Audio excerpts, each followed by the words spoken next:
That's all you get, jerks!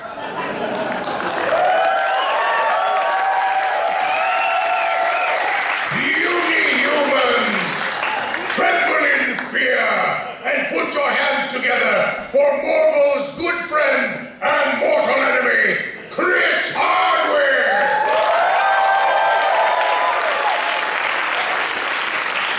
Welcome! Good news, everyone. Futurama cannot be killed. It is back in game form. Worlds of Tomorrow comes out June 29th, and we're super excited to be able to present this event.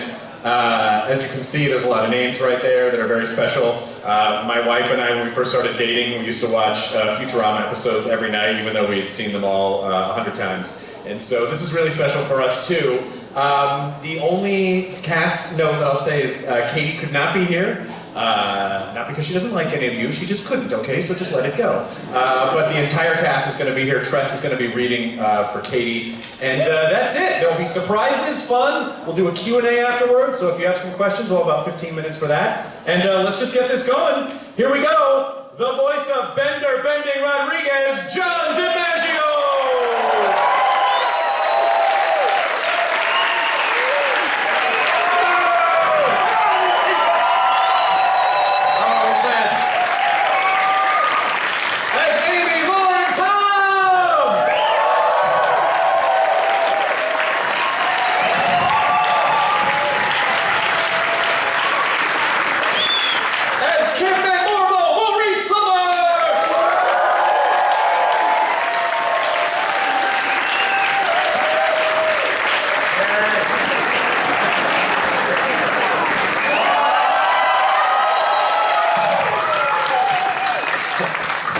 As Hermes and Preacher Bot, Phil Lamarr!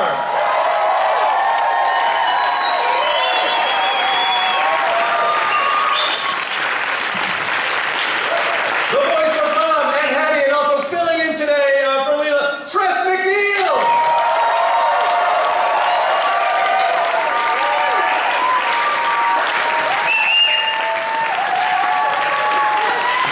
And a scruffy Dave Hermes!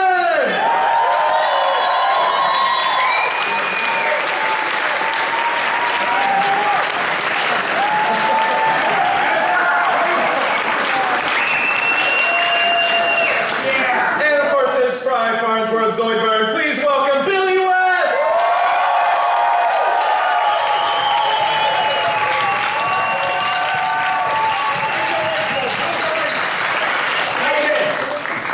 And then his executive. You made it a competition. That's really funny. And head writer, executive producer extraordinaire, David X. Cohen!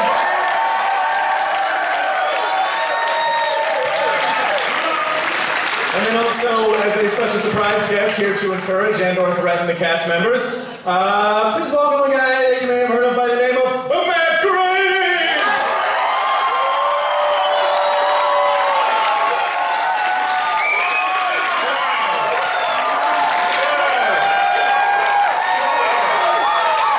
Thank you. All I can say is this better be good. Who's never seen this episode? So help me. I'll make you make new episodes of Futurama. Ladies and gentlemen, the soul of Futurama, David X. Cohen. I believe I have my own mic.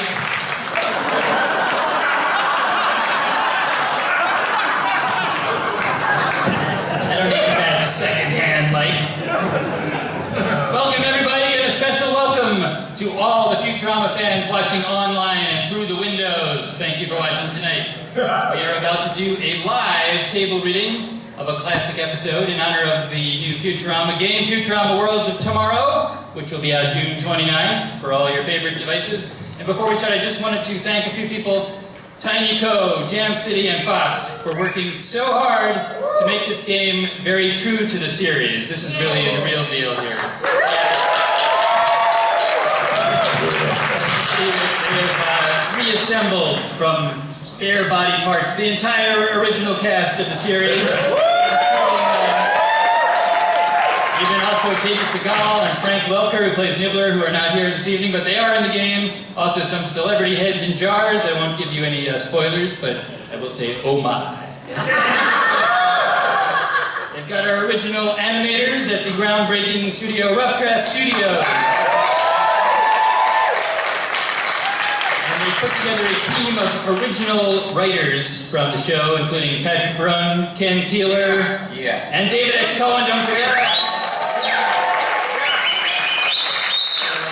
So this is really some hardcore Futurama, and it's very exciting to be here tonight for this table read. And lastly, for anyone who does not know what a table read is, you should have just paid more attention to the name Table Read. It's pretty much all in there. That's all you need to know. Let's do it. This is a classic episode, episode 6ACB04. It's entitled Proposition Infinity. It was written by Mike Rose.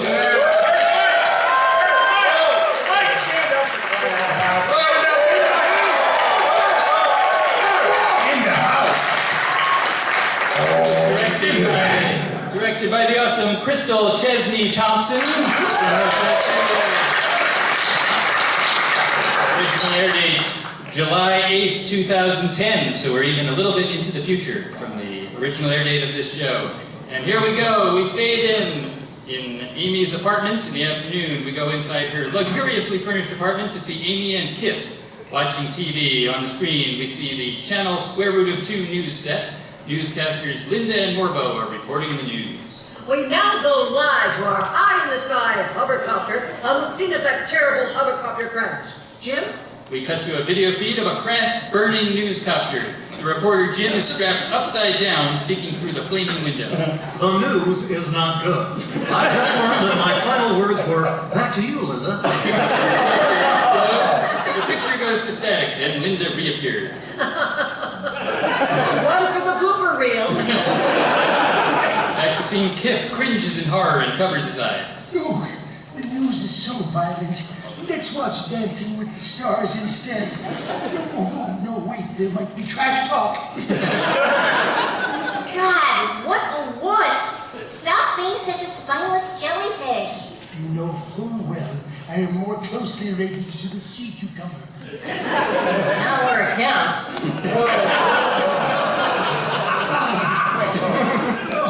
Kif looks hurt, his whole body shrivels slightly. On the news set, an image on the news shows Jim upside down in the copter with the caption, Jim, 2968 to 3010. I hated Jim. The image changes to show a new image of a tile mural that mysteriously resembles Bender's face. In other news, our city's filthy urine-soaked walls have been desecrated by a mysterious tilework graffiti artist. Police have no leads as to who's behind this innovative scourge of public art. We match dissolve to a close-up of Bender's face. Right to see the Brooklyn Bridge. Sneaky music plays as Bender descends on a cable. He looks around cautiously, then with rapid riveter-like hand movements, he affixes more tiles and admires his likeness. That is one sexy bridge beauty. Later montage, Bender's putting up murals everywhere. He puts up one on a hover bus stop enclosure, surprising Mayor Hoopenmeyer. Somebody stop that talented vandal! We see an Obama Hope-style poster of Nixon with the one-word motto, despair. Bender tiles a mural over it as the Nixon image protests. Cut to a highway sign that reads, 3-way ends at corner. Bender puts up a mural that partly obscures it, so it now reads, free corn. Cut to see the hyper chicken lawyer driving by. Free corn? Well, that suits me just fine. He floors in his car, races off screen. We hear a brake screech, then a huge crash. Car parts, feathers, and Hyper Chicken's bow tie fly by. Look out! Cut to later, 2 a.m. Bender's sneaking along, putting up more murals. The key is knowing precisely where to strike. He plasters a mural off camera. We widen to reveal it's on police robot Earl's ass. His partner Smitty stands nearby. Oops! Well, time to beat him to his rights. Smitty and Earl beat Bender with their lightsaber. As the beating continues, Smitty glances at the mural. Too You know, that don't look half bad on your buttocks. It does sort of class up the place. To the skyline, late at night, the city is silent and dark as we pan to a digital clock tower. It strikes 4 a.m. with a quiet ding. Then a voice booms from a huge speaker. The time is 4 a.m. In Amy's living room, Amy sits on the couch, bleary, head in hands. Kif paces. We've been arguing all night, Kif. Can't we just go to bed? Is that all you ever think about? I'm not just some piece of tofu, Amy. I need to know where we stand in our relationship. We're just going through a rough patch. It is not a patch. It's been ages, according to your wildly inappropriate hunk of the month calendar. He gestures to a calendar featuring the sexy Todd, a shirtless muscle man with a fireman's hat holding a saxophone. Leave Todd out of this. The image of Todd speaks. Thanks, babe. Also, today is June 20th, the summer solstice. We updated the script a little bit for today's reading. Todd plays a wolf whistle riff on his saxophone. Suddenly, Amy's video phone starts flashing and ringing.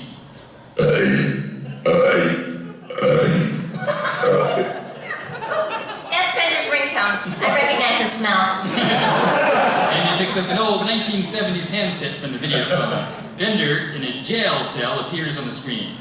Hello? Yo, Amy, I'm in the slammer. Oh no! That's enough lip out of you, moneybags. Just get $5 grand to bail me out. We don't have that kind of money laying around. Yeah, you do. You know that floor safe where you keep 10 grand? There's $5 grand in there. Don't make me wait. Cut to the jail. A sign reads, Bill Riker's Island. Smaller print reads, try our toilet wine. Inside, Bender's in a holding cell with a bunch of mean-looking human and robot criminals, including Roberto. Hey, Bender. You're the killer man with a sock. It ain't so hard.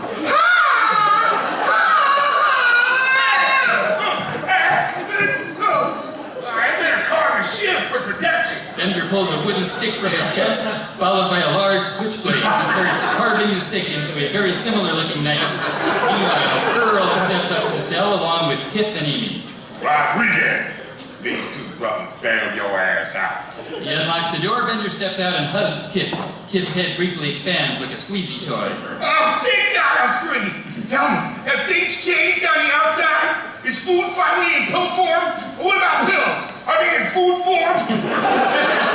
Cut to Amy. We see a scary-looking prisoner leering at her through the bars. Hey, stuff. I'm Larry, the murder burglar. I'm Larry. I like your tattoos. Kif tries to pull Amy away. Amy, this man is a criminal. Just checking out his tats. She leans over to look at Larry's forearm. We see he has a video tattoo in needlepoint style of a house that reads Home Sweet Home. In the tattoo, Larry jumps out a window holding a television. He turns and throws a Molotov cocktail back into the house. It explodes and flames shoot out the window. Oh, Sneedo! I have a tattoo of my mom. Wanna see? Sure. Amy starts to pull down her pants. Cut to the jail clerk's window. A little later, Bender's retrieving his belongings from the clerk. One pimp hat, one ass polishing chamois, one trombone engraved property of Hattie. Yeah, that's mine. Kif and Amy stand nearby. I just don't get why you have to flirt with every bad boy in sight. Quit exaggerating. Smitty and Earl escort Roberto past Amy. He suddenly breaks free, grabs Amy, and holds a sock to her temple. Nobody move. A sweet cheeks here gets a sock between your eyes. Oh, you're bad.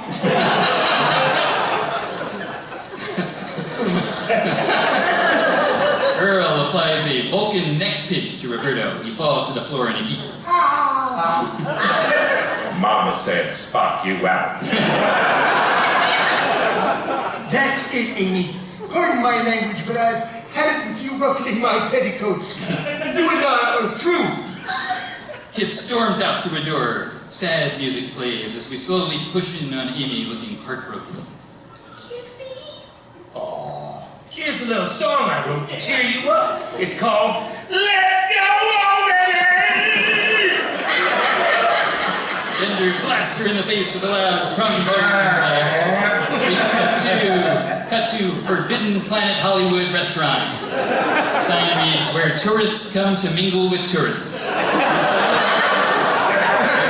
It's a Hollywood-themed restaurant filled with memorabilia. Bender gazes into a case containing Chewbacca's feet. We pan past other cases displaying Iron Man's underpants, Elvis's pelvis, and Calculon's agent.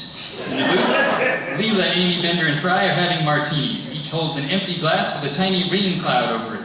Leela raises hers in a toast. Here's to Amy, single, lonely, and fabulous. She clinks glasses of Amy. Upon clinking, there's a tiny thunderburst, and the martini rain begins filling the glasses. Thanks, everybody. Looks like I'm back in the game. Yeah, the game of old maid. The hostess approaches Bender. Excuse me, sir.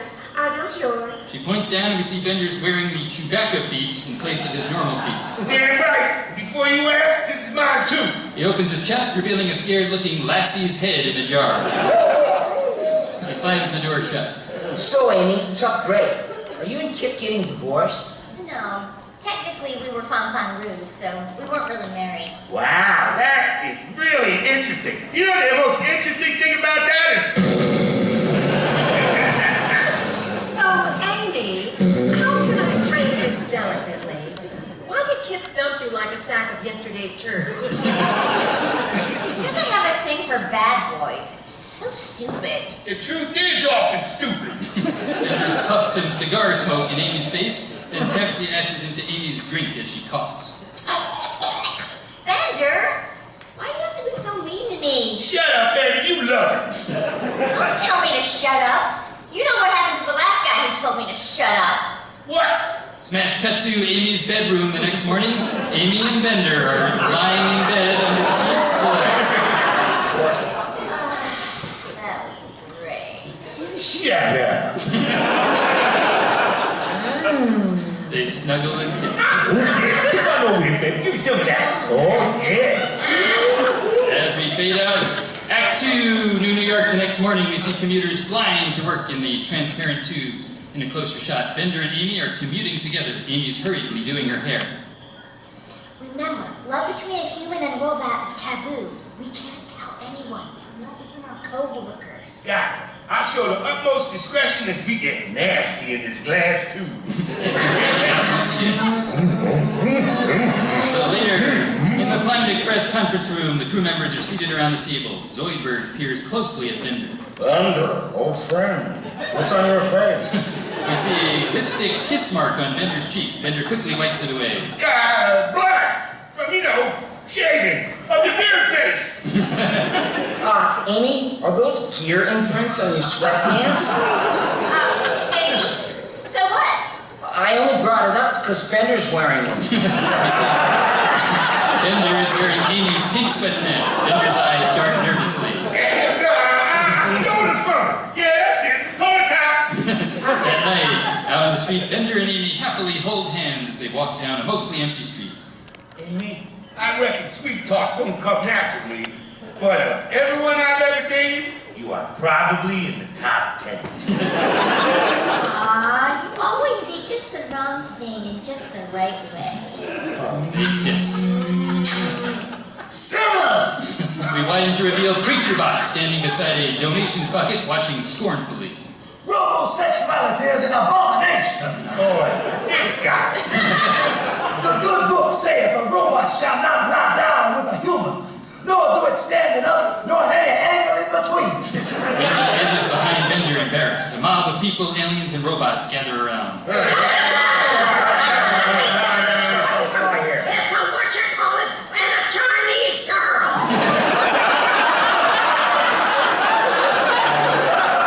Street crime! Laugh derisively at them. What are we gonna do? I'll distract him. Look, behind me! It's a single mother! Get her! The angry mob turns away furiously. Amy and Bender smile at each other and sneak off in the other direction. Cut to outer space the next day. We see an alien planet with a swirling atmosphere. A chyron reads, Planet Tornidus. The Planet Express ship swoops toward it.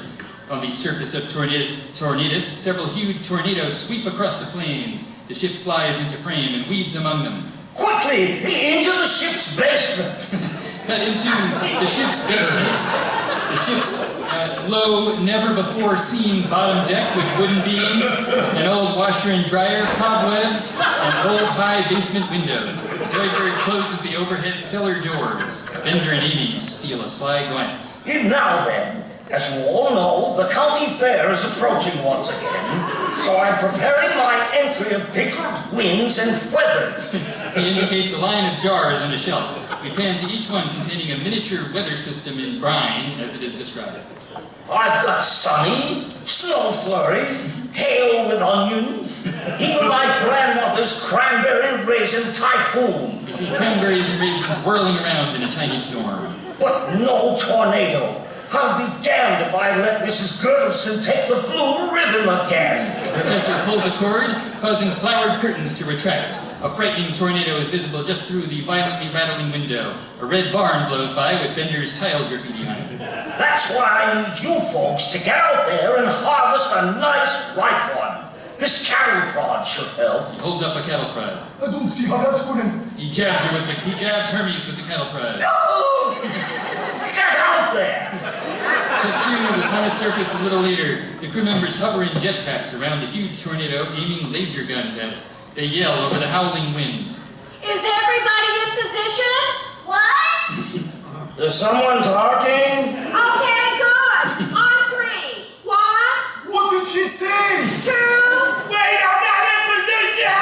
3. I'm ready for the countdown. I'm not hearing anyone. Abort mission. She said go! All fire their lasers wildly in all directions as they're swept in and out of the storm. Honestly, that went better than I expected. The tornado is now safely shrunk down and contained in a 10-foot-high glass cylinder.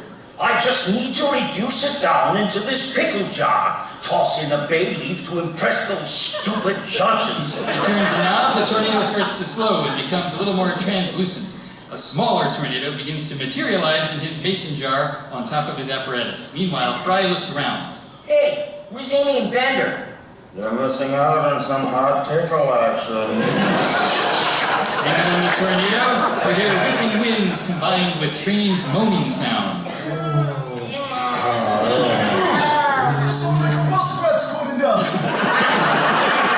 The professor slows the tornado a bit more. We see Amy's sweatshirt zip by.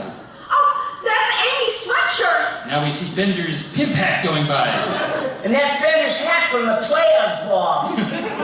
Straight tornadoes and more bagels. Amy and Linda have been torn to shreds. Suspenseful music plays as the tornado continues to slow. We see Amy's bra, then Bender's accordion go by. Oh, the humanity! Also Bender. As the tornado slows nearly to a stop, Bender and Amy are revealed in the slowly swirling, naked embrace. The crew members stare in shock, but Bender and Amy don't notice. Suddenly they drop to the floor, finally aware of the other. What's going on here? Nothing. Cut back to the Earth in the Planet Express conference room. Amy and Bender stand together up front as the shocked crew members sit around the table. The professor paces angrily. A pair of deviant robosexuals? Not under my roof. What about on the roof? Get your mind out of the gutter. What about in the gutter? Professor, there's nothing wrong with robosexuality. Yeah, when the lights go out, it's nobody's business what goes on between two consenting adults. Or one. Thanks, guys. Everything will be okay as long as my parents don't find out. You see the professor just finishing a phone call. Suddenly the doorbell rings. Fry opens the door, revealing Amy's parents, Inez and Leo Wong. Mom? Dad? Come home, Amy. It's your decision. We can't make you. He lassos Amy and drags her out by the ankles. And a girl. The door closes behind them. Angle on the professor, he hangs up the phone again. Uh-oh. Not the innocent whistling. The doorbell rings. Fry opens it, revealing Preacher Bot. Futurama projects a magnet on a chain. It sticks to Bender's feet and drags him out. Doors close. Cut to the planet Mars. The Wong family ranch. We pan across the mountainous landscape to the ranch. The sign reads, "No broke backing." In the dining room, Inez, Leo, and Amy are sitting quietly at the dinner table. Look, we're your family. And if you can't talk about your problem with us, that would be great. I don't have a problem. I'm in a happy relationship that just happens to be robosexual. If you finish that word, you'll kill your parents. Then a box-like robot waiter rolls in. Low wine level detective. It refills Amy's glass with a built-in spigot. Thank you. Leo jumps up between the robot and Amy. Stop seducing him, you hussy. Dad, unleash! I'm attracted to Bender, not this emotionless wine bucket. A single tear rolls down the robot waiter's cheek.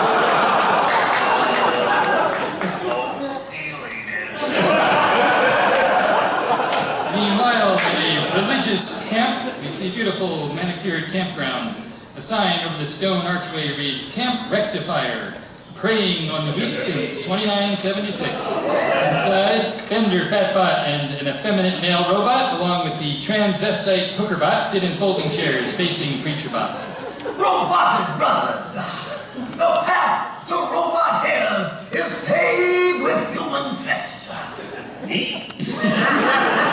Over the course of this escape-proof workshop, your software will be reprogrammed through prayer and by some tech-support guys in ninja. The effeminate robot holds up a copy of Esquired magazine. But I read in Esquired magazine that some robots are hardwired to be robosexual. Don't believe those lies, son. The only lies worth believing are the ones in the Bible. Get in here. I think a 3-man. Like on Amy's parents' front porch.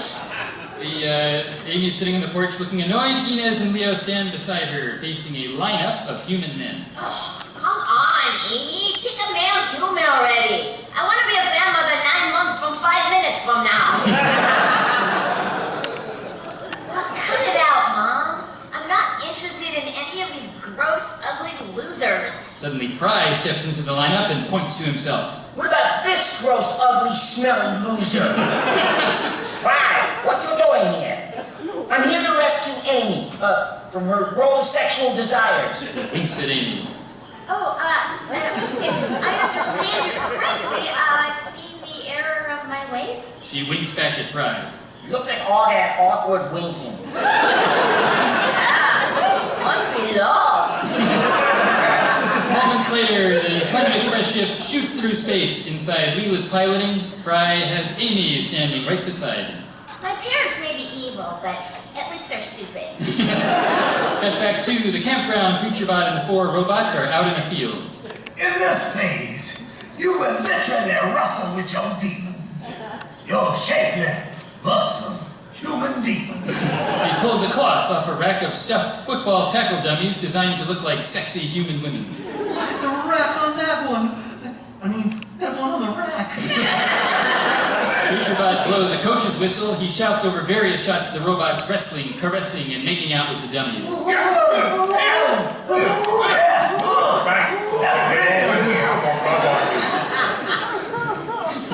Preacherbot mops his brow with a handkerchief. No, okay. Everybody switch demons. No point in staying with just one demon. It's a frantic scramble on a field.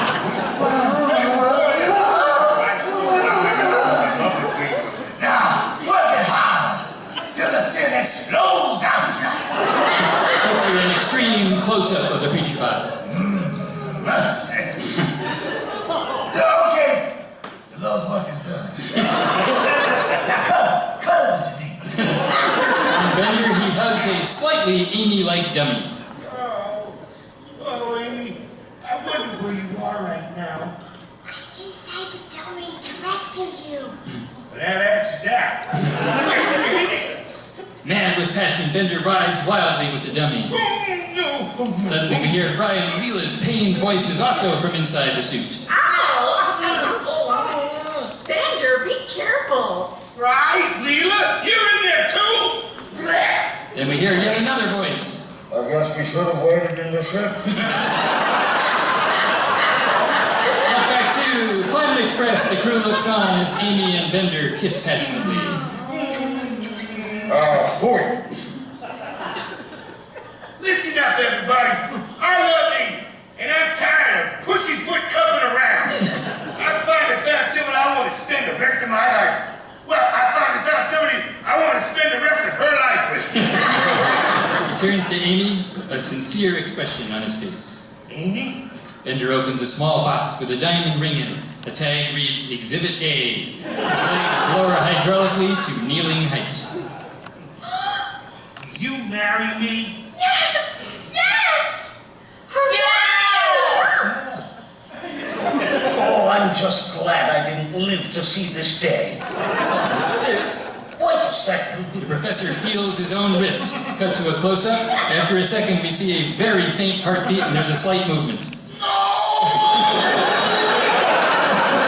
That's Act 3, close-up on the glistening diamond ring. Well, and you see, we're still in the conference room. The ring's now on Amy's finger. Zoidberg is admiring it. Such a stone. Is it really? Amy lifts Zoidberg's shirt and runs the gem across his shell in a circular motion. After a second, the circle falls out with a clatter, revealing his organs within. Hooray denied! May I remind you that robosexual marriage is illegal. Not in Space, Massachusetts. You mean Space Massachusetts? No chance, Touchman. We're gonna fight the legalizing right here. Someone, you got to legalize it. We're talking about robosexual marriage. We're talking about lots of stuff. Out on the street the next day, a banner reads, Gear Witch Village Robosexual Pride Rally. Thumping electronic music plays over a garish block party for humans and robots with floats, wild costumes, homemade signs, and carefree dancing. On one float, we see Scruffy dancing with Washbucket. On Fry and Leela, they're standing beside a hot dog cart. Suddenly, the cart transforms into a towering robot. Cool. Can you turn into a race car? Nah, I'm just a pre-op transformer. On the big central stage, Bender and Amy are hand in hand as they step up to the mic. Thank you for coming, everyone. We're all having some good, clean fun here. Ooh, squeaky, squishy clean. Real hedonism bot in a studded leather outfit. The hot dog cart, now standing on two legs, pours a tub of pink hot dogs on top of it. Oh, mustard, John Bear.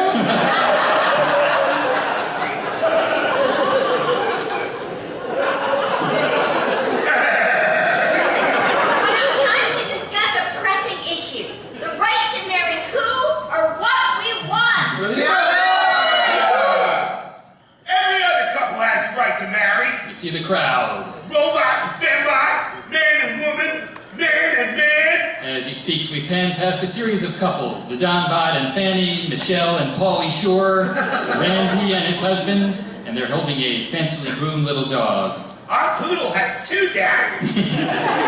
Interracial. We see a man who's black on the left side and white on the right, with a woman of opposite coloration. Interplanetary.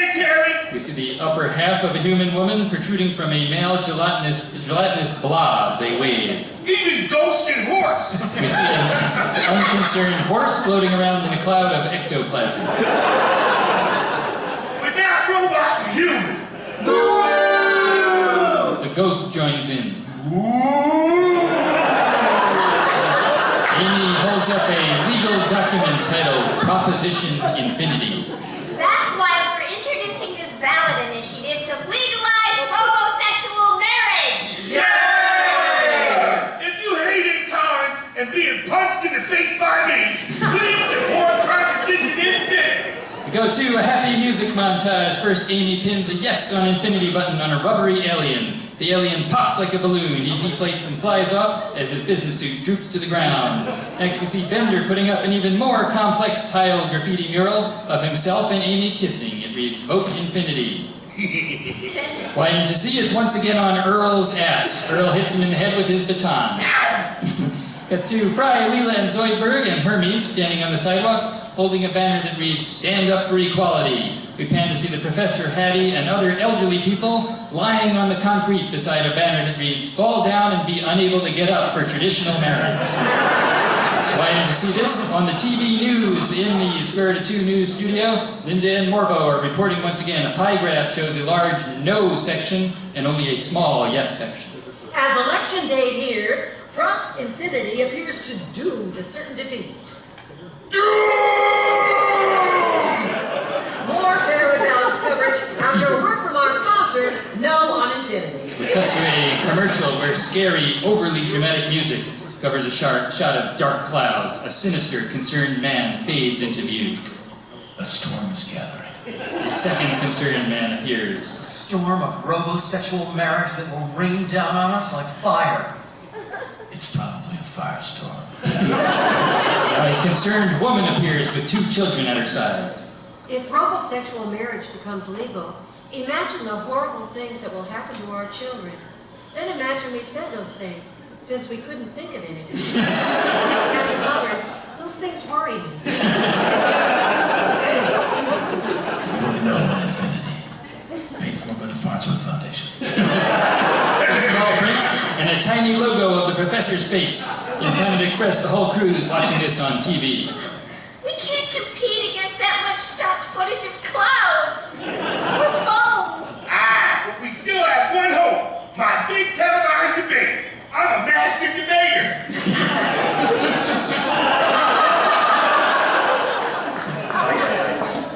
Professor, who's debating for your side? Oh, that guy. You know who I mean. I forget his name. Cut to several days later, the Professor is at the lectern. He points to himself on a small monitor. That's him. And see, we're in the debate hall. The Professor's at one lectern, Bender's at the other. An audience, including the other crew members, looks on. At the moderator's table, we see George Takei's head in a jar. Good evening. I'm George Takei's head and neck, your host for tonight's debate. You may applaud.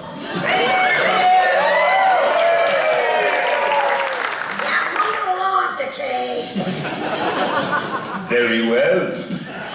We flipped the coin before the debate and Bender stole it. So we'll start with him. On Bender, Chiron reads Bender B. Rodriguez, pro infinity. Ladies and gentlemen of the jury. Oops, sorry, force a habit. Romantic music starts as the camera slowly pushes in on him. I support this proposition because I love a goopy, flesh and blood woman. And not surprisingly, she loves me.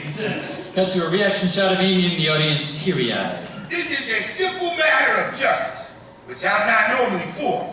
So please, vote yes. After all, our love isn't any different from yours, except it's higher, because I'm involved. The audience applauds. Bender sips a glass of water. The Professor thumbs through some of his note cards. On the moderator's table, Takei looks moved. I haven't heard such an eloquent speech since Bill Shatner explained why he couldn't pay me back. Rebuttal, Professor. On the Professor, Chiron reads Professor H. Farnsworth, anti-infinity. Professor points angrily at Bender. You know, this $4 coffee pot talks about love, but what he describes is perversion. You wouldn't know perversion if you put clamps on your testicles. You're just jealous because you never know true love. Oh no, back when I was full of piss and vinegar, and my bed wasn't. We dissolve too. Many years ago, a flashback in a park. The young Professor skips slow motion through a field of flowers, arm in arm with a beautiful young woman. I fell in love with the sweetest girl ever to skip through a field of posies. Her name was Eunice, and we spent our blissful days working in a lab, developing a poison to wipe out that dreadful posy infestation.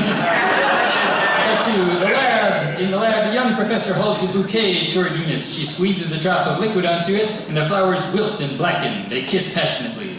I thought our love would last forever. But then, 43 years later... The now middle-aged Professor is holding a heart-shaped box of chocolates. He opens the door to see Eunice in bed with a robot. The box drops and cracks in half as the Professor falls to his knees in horror. She left me! Oh, for a robot!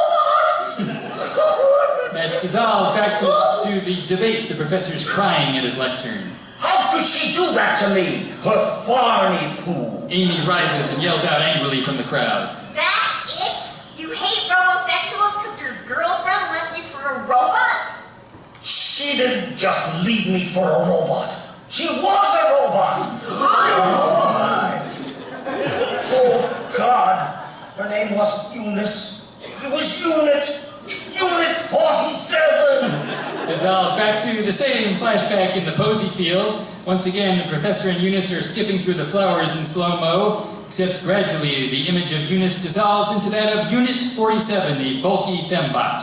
We hear the loud metallic clangs of her footsteps. My heart was broken, and like a bitter old pickle puss, I took it out on robosexuals everywhere. I'm so ashamed. Emotional music swells as we return to the lectern. At the risk of losing this debate, I beg you, support Proposition Infinity. Give me a hug. Bender hugs the professor. I too am hugging them in spirit. And now they're hugging me back. Oh my. In the Planet Express Lounge, the following evening, the crew's gathered around the TV. On screen, Linda and Morbo are back at their desks. In a stunning turnabout, voters have approved Proposition Infinity. Robosexual marriage is now legal. What's next? Gay robosexual marriage? Nice to see Bender and Amy hug and kiss in victory. We did it, honey! Finally, we can have a legal, monogamous marriage like everyone else. Woohoo! Yeah! Monogamous. Smash cut to a tropical beach. Bender relaxes on a beach chair between two sexy fembots. He sips a fruity drink as we push in on his portable radio. And now, a long-distance dedication. From a squishy green bad boy to his pig pork dumpling. Back at Planet Express in the lounge, Amy looks heartbroken, but then we hear a loud engine from outside. She looks out the window to see Kip in a tough black leather jacket on a mean-looking hovercycle. He beckons to her bad boy style.